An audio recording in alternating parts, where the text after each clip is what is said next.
Teacher होनना बुंबा गोबां जेंना दङ। जोङो 99 टीचारफोरनि एपइन्टमेन्टखौ होबाय। दायो टेटनि होनो थांगासिनो दङ आरो गोदानै टेट जाबावगोन आरो गोबाङानो टेट पास जानानै दङ। बिथांमोनखौबो बोरैहाय एपइन्टमेन्ट होनो हायो, खारन जोंनियाव जिखिनि भेकेन्ट पस्ट दङ जों बेखौसो होनो हायो।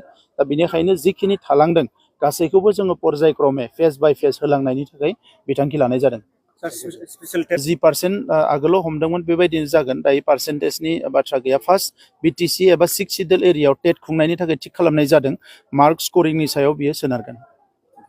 मुलुगनां आइजो सान आरो बड'लेण्डजों लोगोसे आसामनि, भारतनि आरो मुलुगनि गासैबो आइजोफोरनिसिम आङो गाहाम हामलायनाय बावदों आरो अबंलावरनि खाथियाव आर'ज गाबदों जे थांनाय समफ्राव जेरैबायदि आइजोफ्रा बायदिसिना जेंनायाव गोग्लैनो गोनां जादों, बायदिसिना मोगा मोगि जानो गोनां जादों, बेफोर थासारिया जाहाथे अराय समनि थाखाय जोबलाङो, बिनि थाखाय आङो आर'ज गाबगोन।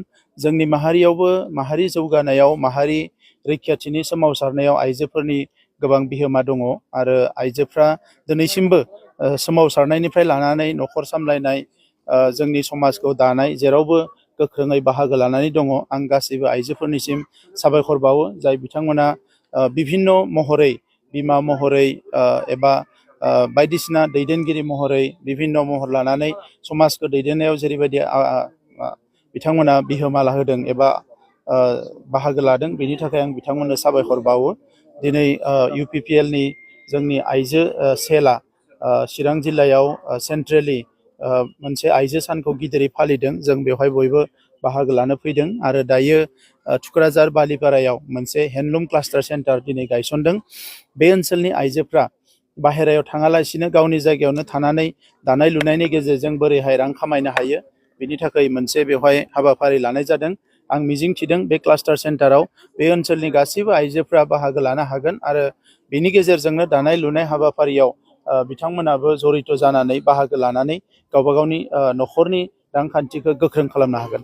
सार, गुबुन रायजोनिफ्राय बड'लेण्डआव गोबां जोंनि बर'नि गानग्रा जोमग्रा हाबफैयो, नाथाय बियो गोबाव समनिफ्रायनो जादों। मानोना दानाय लुनाया जोंनियाव जेला खमायलांबाय, बे बाहेरनिफ्राय फैयो। दा बेनिखायनो थांनाय बोसोरनिफ्राय जों गोबां क्लास्टार गायसननायखौ आखायाव लादों आरो देग्लायबो जोङो क्लास्टार गायसनदों, फैगोन बोसोरावबो गायसनगोन।